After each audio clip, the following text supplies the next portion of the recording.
अस्सलाम वालेकुम स्टूडेंट्स।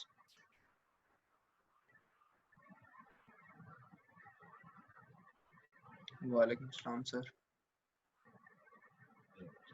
अच्छा, वो जब क्वेश्चन हो तो पूछें लास्ट लेक्चर के हवाले से। असाइनमेंट भी मैंने दी थी, इसके हवाले से कोई डिस्कशन करनी है।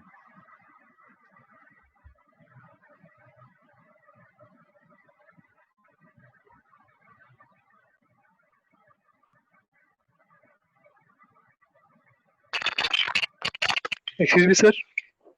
जी सर। सर ये एक क्वेश्चन था, एक सेकंड सर। इनवॉइस ये sir goods of invoice value of ₹10,000 were return to Jamal son sir. Sir इसमें सर ये इनवॉइस वैल्यू सर ये कैश को शो करेगी या नहीं sir? Invoice value of sir 10,000 sir ये इन्वेंट्री को शो करेगी, मतलब यहाँ पे हमने जो गुड्स रिटर्न किए है सर, इसमें सर कैश के साथ मतलब कैश का क्या करना है हमने? जो इनवॉइस वैल्यू ऑफ 10,000 ये कैश को शो कर रही है या नहीं कर रही? अच्छा, ट्रांजैक्शन मैं देख लेता हूँ। सर ये आपने कल जो असाइनमेंट दी थी इसमें है सर 1 2 3 4 मैं चेक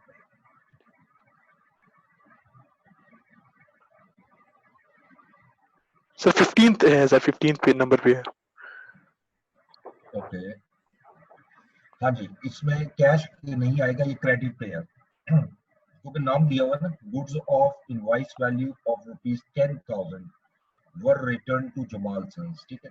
अच्छा, अब आपके माइंड में आएगा ये अमाउंट दी हुई है, ये तो हर ट्रांजैक्शन में होगी ना, और इसके साथ वर्ड है ऑफ, यानी 10,000 मालियत की जो इनवॉइस थी ना, वो आपने रिटर्न की है जमाल सन्स को। ये एक तरफ हमारी परचेज रिटर्न होगी या इन्वेंट्री होगी, और दूसरी तरफ ये हमारा क्रेडिटर होगा जमाल सन्स। ठीक है सर। सर मतलब परचेज रिटर्न को हम इन्वेंट्री भी शो कर सकते हैं, इन्वेंट्री और अकाउंट पेएबल्स? जी बिल्कुल कर सकते हैं, बिल्कुल कर सकते हैं। ठीक है सर। और सर अगर किसी जगह पे कैश का वर्ड जो है वो मेंशन नहीं है, लेकिन कैश जैसे कहीं पे ऐसे है कि पेड कैश, कैश पे की है लेकिन कैश का नाम मेंशन नहीं है लेकिन अमाउंट लिखी हुई है, तो वहां पे क्या होगा सर? देखिए, अगर पेड के साथ अमाउंट लिखी हुई है, अगर कैश का वर्ड नहीं है तो वो कैश ही है। ठीक है सर। ठीक है, ठीक है sir. Okay, thank you sir. और स्टूडेंट को क्वेश्चन करना चाह रहा हूँ? ठीक है जी, आगे बढ़ते हैं। थोड़ा सा जो भी क्वेश्चन हो साथ साथ करें, जरूर, कोई मसला नहीं है। तो कल हम लेक्चर के एंड पे हम डिस्कस कर रहे थे मार्कअप और मार्जिन।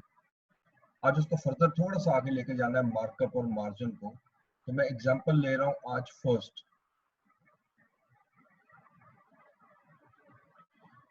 ठीक है जी, आपके क्वेश्चन में दिया हुआ है जी कि कॉस्ट जो है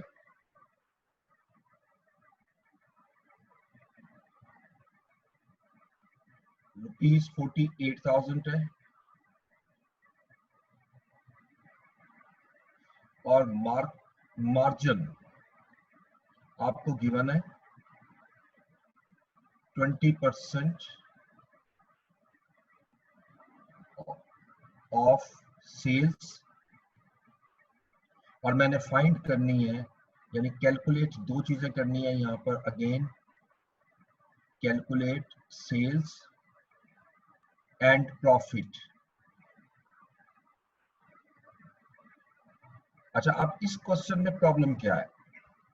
इस क्वेश्चन में जो बेसिक इशू है वो ये है कि हमें मार्जिन दिया हुआ है और मार्जिन है 20%। तो मैं अगर प्रॉफिट कैलकुलेट करना चाहता हूं तो मैं 20% प्रॉफिट तो ले लूंगा, लेकिन प्रॉब्लम ये है कि प्रॉफिट बेस कर रहा है सेल्स पर, क्योंकि यह मार्जिन है। जब प्रॉफिट सेल पर बेस कर रहा है और सेल वैल्यू क्वेश्चन में गिवन नहीं है, और वो भी मैंने फाइंड करनी है।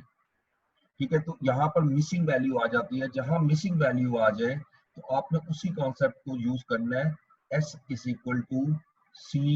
+ P, और इक्वेशन फॉर्म में हम इसको सॉल्व करेंगे। अब मैं वैल्यूज पुट करता हूँ। S स्टैंड्स फॉर सेल्स, और सेल्स क्वेश्चन में गिवन नहीं है। मैं सेल्स लिखूंगा, सेल्स को SC लिख दूंगा। जैसे मैथमेटिक्स में जो चीज मैंने फाइंड करनी है उसको X लेट करते हैं, तो हम इसको X भी लिख सकते हैं, लेकिन S भी लिख सकते हैं, इसमें कोई इश्यू नहीं है। तो कॉस्ट जो है वो गिवन है क्वेश्चन में। कॉस्ट की जगह मैं लिख देता हूँ 48,000, प्लस प्रॉफिट। अच्छा, प्रॉफिट कितना है?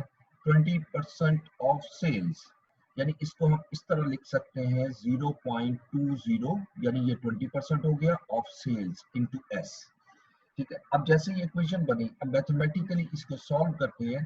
ये 0.20 प्लस हो रहा है, इक्वल की दूसरी साइड पे जाकर ये सब्ट्रैक्ट हो जाएगा, तो s के साथ यहाँ 1 होता है, तो 1 में से 0.20 लेस हुआ, तो ये मेरे पास आ गया 0.80 into S is equal to 48,000।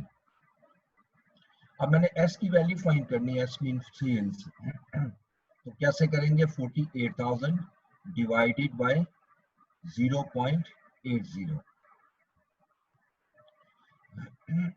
जैसे डिवाइड करूंगा तो सेल्स की वैल्यू आ गई मेरे पास ₹60,000। ठीक है, जब सेल निकल आई तो अब प्रॉफिट निकालना आसान है, क्योंकि सेल अगर मेरी 60,000 है और कॉस्ट 48,000 है, तो इसका जो डिफरेंस होगा that is known as profit. So profit is equal to 60,000 minus 48,000 which is equal to ₹12,000। तो ऑलवेज रिमेंबर कि जहां पर आपको मिसिंग वैल्यू दी हो, यानी जिस चीज पर परसेंटेज निकालनी हो वो क्वेश्चन में गिवन ना हो, तो हमेशा याद रखेगा कि आप इक्वेशन फॉर्म में ले आएंगे, ज्यादा आसान हो जाएगा। इसी तरह एक एग्जांपल इसके साथ और ले रहा हूं, एग्जांपल 2। अब मैं ये कहता हूं जी कि हमारे पास जो सेल्स है वो 50,000 रुपीज। अब सेल्स गिवन है, लेकिन प्रॉफिट जो दिया हुआ है वो मार्कअप दिया हुआ है। मार्कअप है 25% ऑफ, यकीनी बात है मार्कअप किस पर होता है? ऑफ कॉस्ट, ये कॉस्ट पर होता है। अगेन अब मैंने यहाँ फाइंड क्या करना है? दो चीजें फाइंड करनी है, एक कैलकुलेट मैंने करना है कॉस्ट, और दूसरा उसी तरीके से कैलकुलेट करना है प्रॉफिट।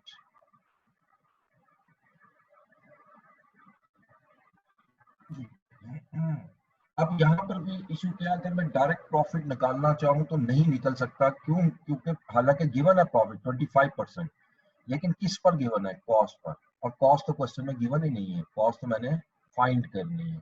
तो लिहाजा फिर उसी इक्वेशन को यूज करूंगा, S is equal to C plus profit, यानी sales is equal to cost plus profit. अब अगर इसमें वैल्यूज पुट करूं तो यहाँ सेल्स गिवन है 50,000, तो मैं S की जगह 50,000 लिख देता हूँ। कॉस्ट मेरे पास नहीं है और यही मैंने फाइंड करनी है, तो इसको C रहने देते हैं, प्लस प्रॉफिट। अब प्रॉफिट को मैं इक्वेशन फॉर्म में कन्वर्ट कर रहा हूँ, ये 25% है, तो 0.25 ऑफ C। वहां पर हमारा 20% ऑफ सेल था, तो 0.20 ऑफ S किया था। यहाँ 25% ऑफ कॉस्ट है, तो 0.25 ऑफ C कर दिया। अब इसको सॉल्व करें तो ये 50,000 प्लस इज इक्वल टू, ये इसके साथ 1 होगा, 1 plus 0.25 is equal to 1.25 into C, और 1.25 वहां डिवाइड हो जाएगा, तो C किसके इक्वल आएगा? 50,000 डिवाइडेड बाय 1.25। इसको जब मैं डिवाइड करता हूँ, विच इज इक्वल टू ₹40,000। ठीक है, अब कॉस्ट आ गई मेरे पास, सेल्स प्राइस गिवन है, अगेन डिफरेंस लूंगा, sales minus cost, that is a profit, यानी 50,000 minus 40,000, and that is equal to 10,000. So ₹10,000 is our profit.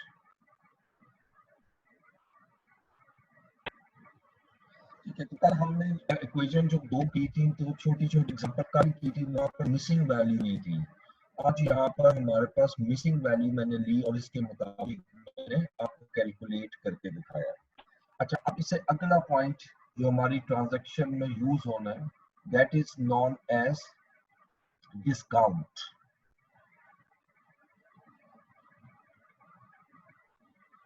What is discount? Everyone knows what is discount. कि हर बंदे को अंदाजा है कि डिस्काउंट होता क्या है। लेकिन इसको हम नॉर्मली डिफाइन क्या करते हैं, reduction in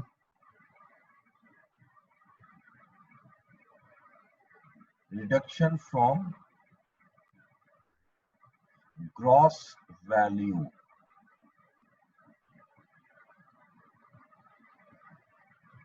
against goods and services. Goods and services. ठीक है, बड़ी मुख्तसर सी मैंने डेफिनेशन लिखी, रिडक्शन ऑफ ग्रॉस वैल्यू। देखिए एक चीज मार्केट में आप जाते हो, वो आपको एक प्राइस बताता है, सपोज वो कहता है कि ये प्रोडक्ट या बुक या जो भी आप बाय करना चाह रहे हो, इसकी प्राइस 500 रुपीज है। This 500 rupees shall be known as gross value.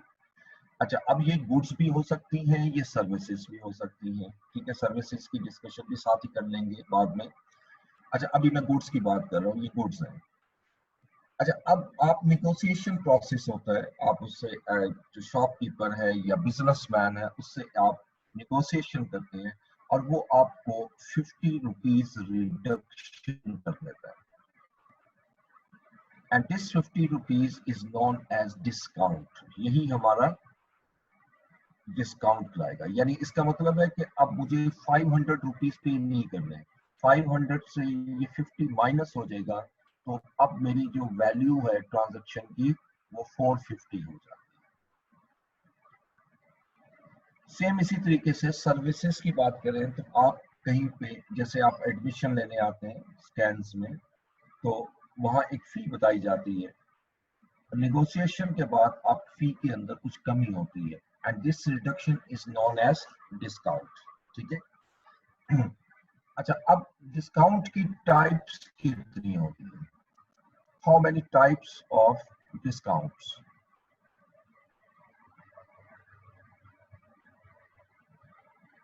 Types of discount,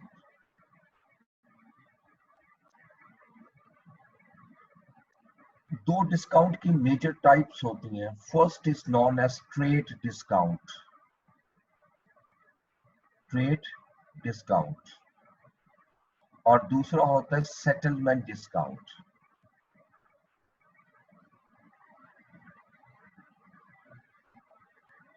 settlement discount. What is trade discount? The discount agreed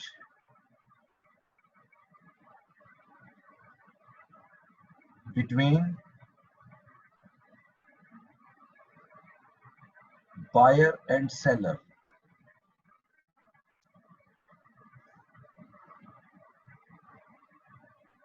at the time of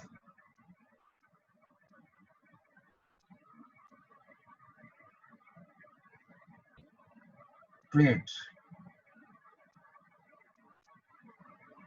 ठीक है, यानी जैसे ही मैंने अभी ऊपर जो आपको एग्जांपल दी है जो गुड्स के हवाले से, this is not as trade discount, यानी ऑन स्पॉट डिस्काउंट हमारा एग्री हो गया।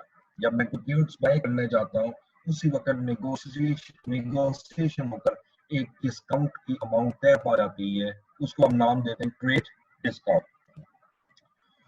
ट्रेड डिस्काउंट के मतलब याद रखिएगा, not to be shown in books, not to be shown in books. हम इसको बुक्स में कहीं शो नहीं करते। क्या मतलब बुक्स में शो नहीं करते?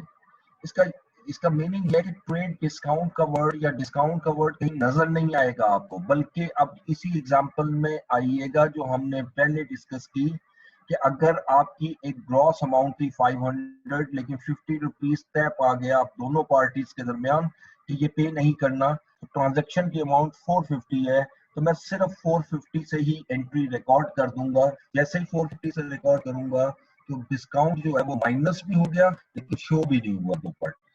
इसको बुक्स में बकायदा डिस्काउंट के नाम से शो नहीं करते, लेकिन ये नहीं कह सकते कि शो नहीं हो रहा उस पॉइंट ऑफ व्यू से, क्योंकि अमाउंट को आप इग्नोर नहीं कर रहे, अमाउंट बकायदा माइनस करके। तो मैं एक ट्रांजैक्शन यहाँ लेता हूँ इसके हवाले से ट्रेड डिस्काउंट। ठीक है, सपोज मैं कहते हैं G purchased goods,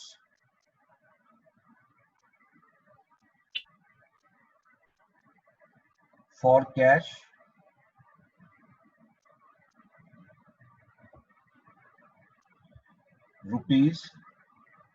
₹6,000 subject to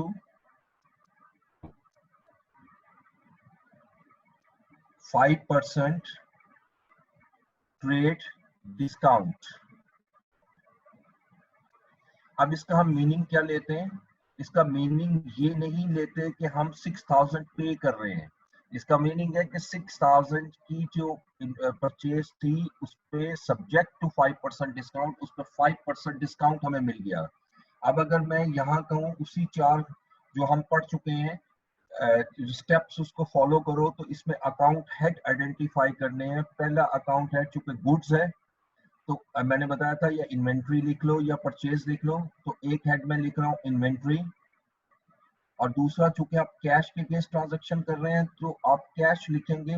जैसे मैंने आपको बताया था कि ट्रेड डिस्काउंट को या डिस्काउंट को आप बुक्स में शो नहीं करेंगे। अब देखिए कहीं डिस्काउंट नजर नहीं आ रहा। अब इसे आगे चलते हैं। इन्वेंट्री मेरा एसेट है, एसेट बिजनेस में इंक्रीज हो रहा है, और इंक्रीज इन एसेट जो है वो मेरा डेबिट होगा। कितनी अमाउंट से डेबिट होगा अब ये भी देख लेते हैं। अब मैं 6,000 से डेबिट नहीं करूंगा, बल्कि 6,000 में 5% पहले डिडक्ट करूंगा। जो रिमेनिंग अमाउंट आएगी उस पर ट्रांजैक्शन रिकॉर्ड करूंगा जो 5,700, क्योंकि 300 तो मुझे डिस्काउंट मिल गया। 300 कैसे बना? 5% ऑफ 6,000। अब कैलकुलेटर पे कैलकुलेट करोगे तो आपको पता लग जाएगा ये 5% कैसे निकला। अच्छा, अब इसी तरह कैश की बात करें।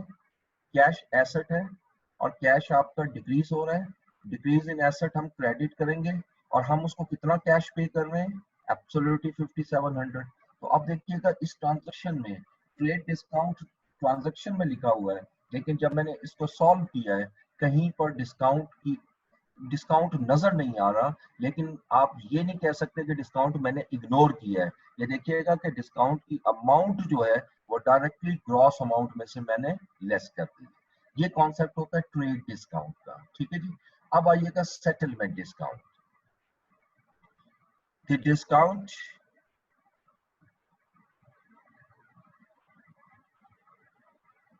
एग्रीड, मैं वही वर्डिंग रखना चाह रहा हूं, between buyer and seller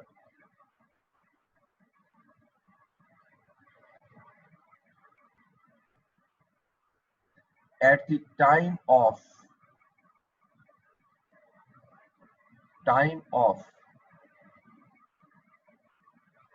settlement of invoice। जब ये मैंने वर्ड लिखा सेटलमेंट ऑफ इनवॉइस, याद रखिएगा कि ये पहले ट्रांजैक्शन परचेज या सेल की होगी, बाद में सेटल होगी। सेटलमेंट यानी ये कैश परचेज या कैश सेल नहीं है, ये क्रेडिट परचेज या क्रेडिट सेल है। जी समझ में आया आपकी बात। आपने कहा था the time of settlement, eight the time of settlement. Okay, अभी मैं इसको एक्सप्लेन कर रहा हूँ, अभी थोड़ा सा आगे चलने दें, अभी समझ आ जाएगा। लेकिन फिर भी नहीं आएगा मैं दोबारा एक्सप्लेन कर दूंगा। तो फिर यहीं से दोबारा रिपीट कर रहा हूँ कि अगर एक ऐसा डिस्काउंट जो सेटलमेंट के वक्त है। सेटलमेंट क्या है? देखिए एक एग्जांपल मैं देता हूँ आपको। सपोज आप कुछ गुड्स खरीदे हैं किसी पर्सन से, जब आपने गुड्स खरीदी उसने आपको एक बिल बना के दे दिया, ठीक है, उसको हम कहते हैं इनवॉइस। अब उस इनवॉइस के अगेंस्ट आपको पेमेंट करनी है, वो कोई अमाउंट ले लें, 5,000 6,000, कोई ऐसा मसला नहीं। उसमें एक अमाउंट लिखी होगी इनवॉइस की। इसका मतलब है कि आप ये लिख लोगे कि मैंने इतनी अमाउंट उसको पे करनी, लेकिन अभी तक आपका कोई डिस्काउंट एग्री नहीं हुआ। अब जिस वक्त आप पेमेंट करने जाते हो आफ्टर 5 डेज 10 डेज 15 डेज, अब आप उसको जब पेमेंट देते हो तो इनवॉइस की वैल्यू से कम पैसे देते हैं, और निगोशिएशन प्रोसेस होता है, और वो आपको एग्री कर जाता है कि ठीक है आप इतनी अमाउंट कम दे दें, and this discount is not at settlement. अब दोनों में फर्क जरा देखिएगा। ट्रेड डिस्काउंट भी दोनों पार्टीज के दरमियान सेटलमेंट है। सेटलमेंट डिस्काउंट भी दोनों पार्टीज के दरमियान सेटलमेंट है। फर्क क्या है? ट्रेड डिस्काउंट एग्री होगा at the time of purchase and sale, जिस टाइम ट्रेड कर रहे हो, और सेटलमेंट डिस्काउंट एग्री होगा at the time of payment, not at the time of purchase and sale. यानी जब आप अपनी इनवॉइस को सेटल करते हो उस वक्त जो डिस्काउंट आता है उसको हम सेटलमेंट डिस्काउंट कहेंगे। और याद रखिएगा, settlement discount must be shown in books, must be shown in books. इसको लाजमन बुक्स में शो करना है। कैसे करना है ये आज की ट्रांजैक्शंस में हम डिस्कस करेंगे जब हम ट्रांजैक्शन करेंगे, ठीक है जी। अच्छा, लेकिन इतना बता दूं कि ये डिस्काउंट भी दो किस्म के होते हैं फर्दर। पहला एक डिस्काउंट होता है डिस्काउंट अलाउड, इसको हम कहते हैं डिस्काउंट अलाउड, और एक होगा डिस्काउंट रिसीव्ड। दोनों सेटलमेंट डिस्काउंट है, दोनों में फर्क कोई नहीं है, लेकिन अब डिफरेंस कहां क्रिएट होता है? एक डिस्काउंट परचेज से रिलेट करता है, एक डिस्काउंट सेल से रिलेट करता है।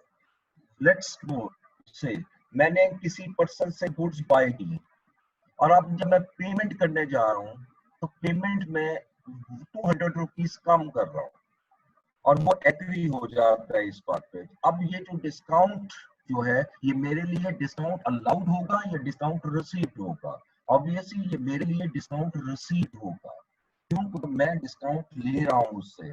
तो डिस्काउंट रिसीव्ड जो है ये मेरी अदर इनकम होती है, इसको फिलहाल हम रेवेन्यू में डालते हैं, लेकिन ये अदर इनकम में फॉल करता है। इसी तरह डिस्काउंट अलाउड क्या है? हमने किसी को सेल की, मैंने सेल की 5000 रुपीज की, 10 डेज के बाद वो मुझे पेमेंट देने आ जाता है और वो ये कहता है कि जी आप मुझे, चूंकि मैं जल्दी पेमेंट कर रहा हूँ, आपका मेरा 1 महीने का तय हुआ था, तो आप मुझे कुछ अमाउंट कम करें। तो मैं उसको 100 रुपीज कम दे दो, वो जो 100 रुपीज मैं उसको छोड़ रहा हूँ, दिस इज डिस्काउंट अलाउड। और ये याद रखिएगा, ये बिजनेस के लिए एक्सपेंस होता है, ये हमारा एक्सपेंस है, डिस्काउंट अलाउड, ठीक है। अब यहाँ पर इसी को कंटिन्यू कर रहा हूँ, यहाँ पर इसको लेकर आऊंगा, फर्दर एक्सप्लेन कर रहा हूँ, N1 लिखकर यहाँ ला रहा हूँ। Excuse me sir. जी जी सर, ये discount allowed sir types repeat कर दें। डिस्काउंट अलाउड मैं दोबारा रिपीट कर देता हूँ। देखिए डिस्काउंट अलाउड क्या है कि मैंने एक सेल की, पहले हमने सेल्स की, हमने बिजनेस में सेल की 6000 रुपीज की, और ये सेल्स क्रेडिट पर है, ठीक है। और ये सेल्स 30 डेज पर है, यानी 30 डेज का मतलब क्या है? 30 डेज क्रेडिट है, यानी अब मुझे मालूम है कि मुझे ये पेमेंट मिलेगी 30 डेज पे, लेकिन आफ्टर 15 डेज वो पर्सन मेरे पास आता है और वो एग्री टू पे, वो पे करने को तैयार हो जाता है, वो कहता है मैं सारी रकम दे देता हूँ, जल्दी दे रहा है, वो अर्लियर पेमेंट कर रहा है, लेकिन वो आपसे, मुझसे या हमारे बिजनेस से ये डिमांड करता है कि आप मुझे कुछ रकम कम करें, तो हम उसको 100 रुपीज डिस्काउंट दे देते हैं। और वो मुझे कितनी अमाउंट पे करेगा? यकीनी बात है 6000 उसने मुझे देने थे, 100 मैंने उसको छोड़ दिए, तो वो 5900 मुझे देगा ना। This 100 discount is known as discount allowed, क्योंकि ये हम बिजनेस में उसको दे रहे हैं डिस्काउंट, और इसको बिजनेस का एक्सपेंस कहेंगे, ठीक है। ये एक्सपेंस किस लिए है? क्योंकि देखिए इससे हम कस्टमर्स बनाते हैं, हमने पढ़ी थी डेफिनेशन एक्सपेंस की, the any amount spent in order to generate revenue in short run। जब मैं किसी को डिस्काउंट दूंगा तो कस्टमर मेरे साथ फ्यूचर में भी बाय करेगा, मुझसे फ्यूचर में बाय करेगा। डिस्काउंट की वजह से दो पार्टीज के दरमियान एक रिलेशन क्रिएट होता है, ठीक है। तो ये फ्यूचर में रेवेन्यू जनरेट करने में मुझे हेल्प प्रोवाइड करेगा, इसलिए हम इसको एक्सपेंस का नाम देंगे, ठीक है। अब इसको फर्दर चूंकि मैं एक्सप्लेन करना चाह रहा था, N1 ये बेसिकली सम टाइम क्वेश्चन के अंदर एक टर्म लिखी होती है, वो टर्म इसी तरह होती है ये मैं लिख रहा हूँ। सर डिस्काउंट रिसीव समझा दें। डिस्काउंट रिसीट इसी को उल्ट कर लेते हैं और अब मैं सेल्स की बजाय परचेज लूंगा, ठीक है। यानी इसका मतलब है कि मैं यहाँ ही ले आता हूँ डिस्काउंट रिसीट में, यानी मैंने परचेज की गुड्स 10,000 की, ₹10,000 ऑन क्रेडिट। इसका मतलब यह हुआ कि मैंने 10,000 रुपीज देना है, ठीक है, और एग्री हुआ मेरा क्रेडिट 30 डेज। लेकिन आफ्टर 20 डेज मैं उसके पास जाता हूं और उसको कहता हूं आई एम रेडी टू पे, मैं आज तैयार हूं, आपको सारी अमाउंट पे कर देता हूं, but a discount should be given to me. अब आप मुझे कुछ डिस्काउंट दें, वो आपको 500 रुपीज जो है वो कहते हैं ओके कम दे दो। अब मैं कितना पे करूंगा? ऑब्वियसली 9500। ये 500 मेरी बचत है, इन सिंपल वर्ड्स ये मैं बचा रहा हूं पैसे। This is known as discount received. ये मेरी, जैसे मैंने अभी वर्ड यूज किया, ये मेरी बचत है, ये मैंने रकम बचा ली है या रकम बचाई है, तो वो इनकम होगी मेरी, और इस इनकम को हम अदर इनकम कहेंगे। लेकिन अभी चूंकि हमने 5 एलिमेंट पढ़े हैं तो ये रेवेन्यू में ही फॉल करेगी और अदर इनकम भी क्रेडिट होगी, जैसे रेवेन्यू क्रेडिट होता है, ठीक है जी। अच्छा, अब मैं ये आपसे डिस्कस कर रहा था एक बिजनेस, एक टर्म सम टाइम इनवॉइस के ऊपर। ये इनवॉइस पे लिखा होता है 3/10 N30। इसका मीनिंग क्या होता है? इसको हम रीड कैसे करते हैं? इसको कहते हैं, इसको हम रीड करते हैं 3% discount is offered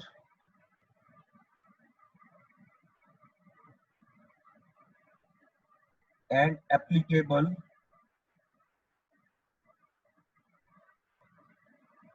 if the payment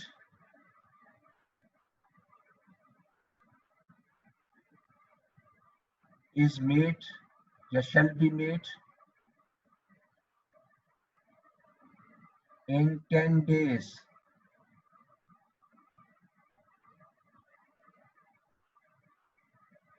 otherwise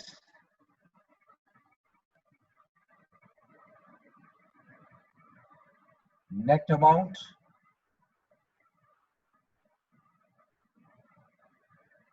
shall be payable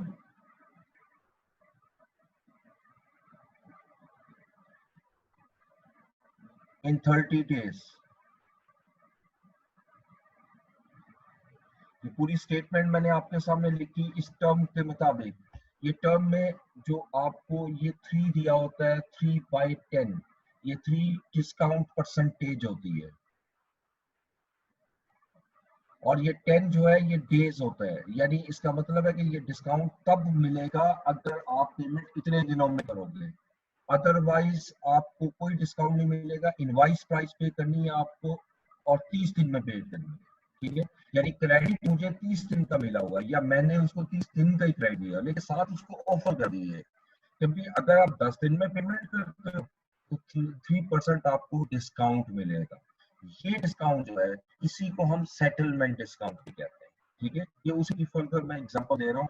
अक्सर ये जो डिस्काउंट मैं लिख रहा हूँ, ये एग्री हुआ जी एंड पे, ये तो मैंने सिंपल समझा दिया, ये अक्सर इस तरह लिखा होता है टर्म। अगर वो 10 दिन के अंदर पेमेंट करेगा तो डिस्काउंट मिलेगा, अगर 11वें दिन भी पेमेंट करेगा 11th डे भी, कोई डिस्काउंट उसको नहीं मिलेगा। और उस सूरत में बेशक वो 30 दिन में पेमेंट करे, डज नॉट मैटर, ठीक है। ये आज मेरी पहले थोड़ा सा डिस्कशन मैंने करनी थी डिस्काउंट की। अब जरा डिस्काउंट की कैलकुलेशन भी सीखते हैं, ठीक है जी। Next slide.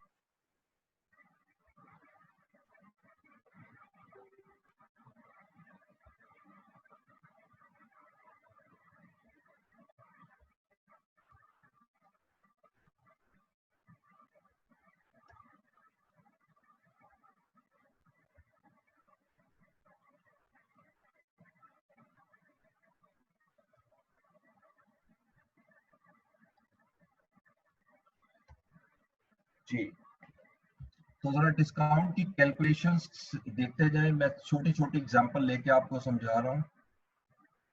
एग्जाम्पल 1, सिर्फ अमाउंट्स कैलकुलेट करनी है।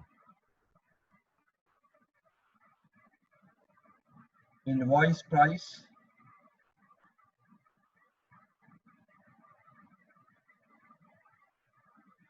या इनवॉइस वैल्यू हमें दी हुई है 25,000 and the trade discount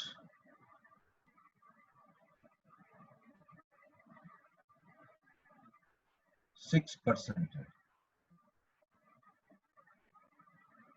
calculate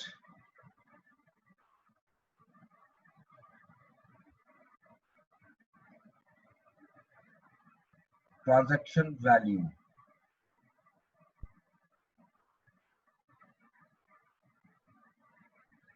या इसको अदर वर्ड्स में कह सकता हूं कैश पेमेंट।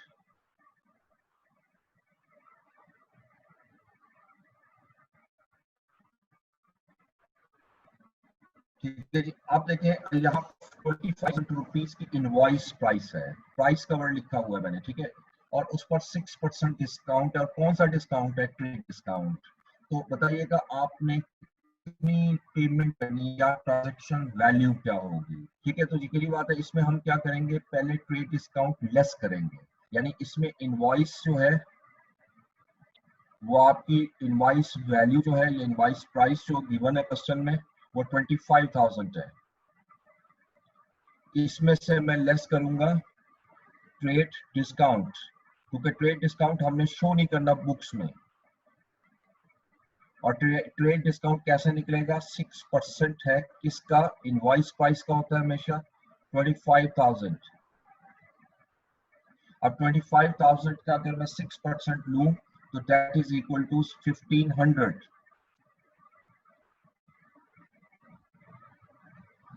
अब इसको लेस कर दो तो इनवॉइस जो मुझे अब ये पेमेंट करनी है या पेमेंट रिसीव करनी है वो 23,500। ये डिपेंड करता है, अगर परचेज की ट्रांजैक्शन है तो ये पेमेंट करनी है, और अगर ये सेल की ट्रांजैक्शन है तो ये मैंने पेमेंट रिसीव करनी है। तो लास्ट एग्जांपल में मैंने कहीं परचेज या सेल का वर्ड यूज नहीं किया, सीधा मैं सिर्फ कैलकुलेशन करवा रहा हूँ कि डिस्काउंट लेस करके अमाउंट कितनी है।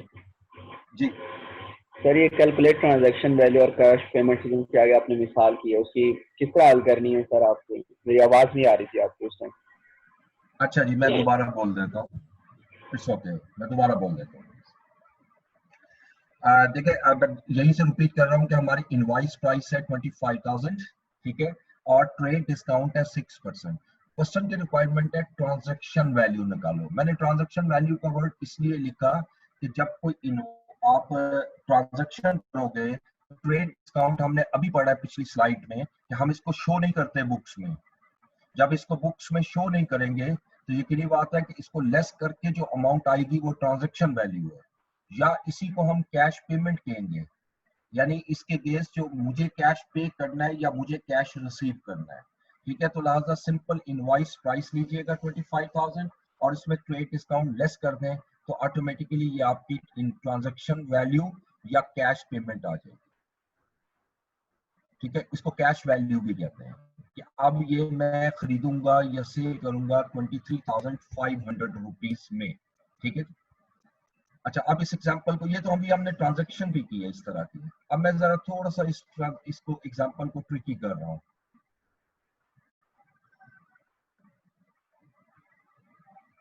एग्जांपल 2, ठीक है, अब वो ये लिखता है जी invoice price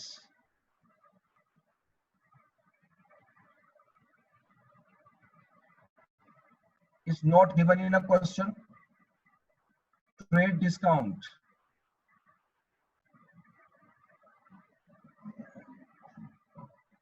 is 5% and cash payment was rupees 9,500.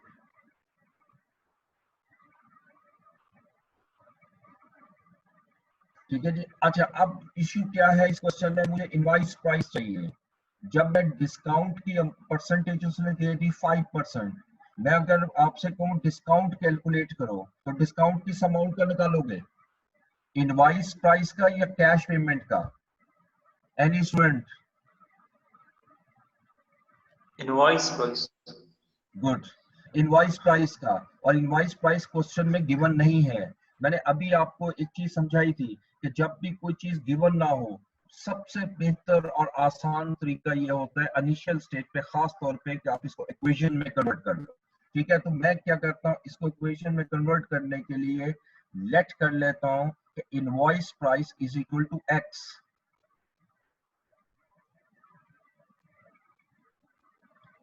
जैसे लेट की अब मैं इक्वेशन बनाता हूँ कि this one is invoice price, जैसे ये बनी हुई है, इसी को देखिएगा। इनवॉइस प्राइस में से मैंने लेस क्या करना है, ट्रेड डिस्काउंट।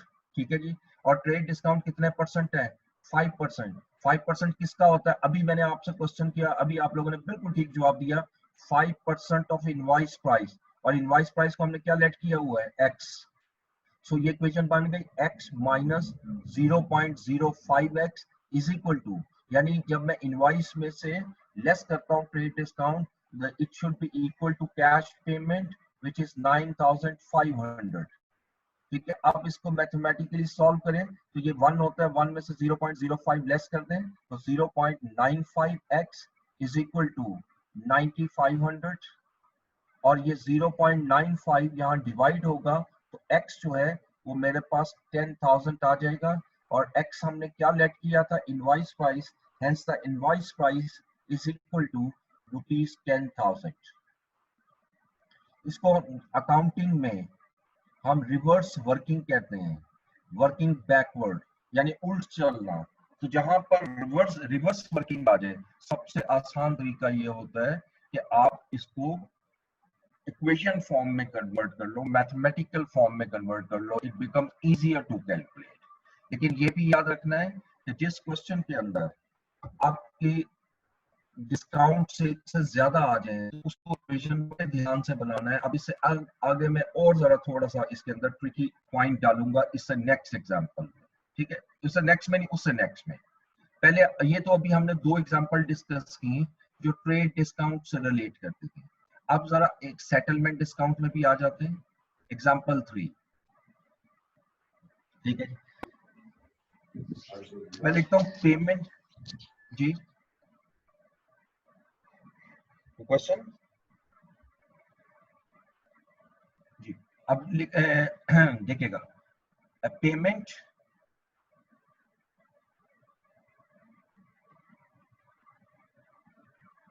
मेड, आपने कैलकुलेट करना है। Invoice raised on 10th January 2018, term 310 N25। ठीक है, payment date, payment was made. Sir ये इनवॉइस रेस्ट प्राइस क्या लिखी हुई है? कहाँ पर? Invoice raised on 10th January 2018। Okay sir. Payment was made on